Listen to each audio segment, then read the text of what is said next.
આ છે ભારતના લોખંડી પુરુષ, એક એવો નેતા જેણે 562 રજવાડાઓને એક સાથે જોડીને ભારતને એક બનાવ્યું. સરદાર વલ્લભભાઈ પટેલનો જન્મ 31 ઓક્ટોબર 1875ના રોજ ગુજરાતના નડિયાદમાં થયો હતો. તેઓ સાદા ખેડૂત પરિવારના હતા, પણ મનમાં અડગ હિંમત અને દેશપ્રેમ હતો. તેમણે વકીલાત ભણી અને સફળ વકીલ બન્યા, પરંતુ દેશ માટે બધું છોડી સ્વતંત્રતા આંદોલનમાં જોડાયા. તેઓએ બારડોલી સત્યાગ્રહનું નેતૃત્વ કર્યું અને લોકો તેમને સરદાર તરીકે સંબોધવા લાગ્યા. આઝાદી પછી ભારત વિખૂટું ન રહી જાય તે માટે તેમણે 562 રજવાડાઓને એકતામાં બાંધીને ભારતને મજબૂત બનાવ્યું. તેમનો દ્રઢ નિર્ણય અને કડક વલણને કારણે તેમને લોખંડી પુરુષ કહેવાયા.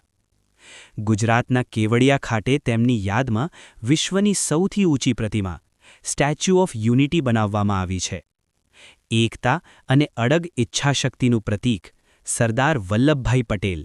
જય હિન્દ.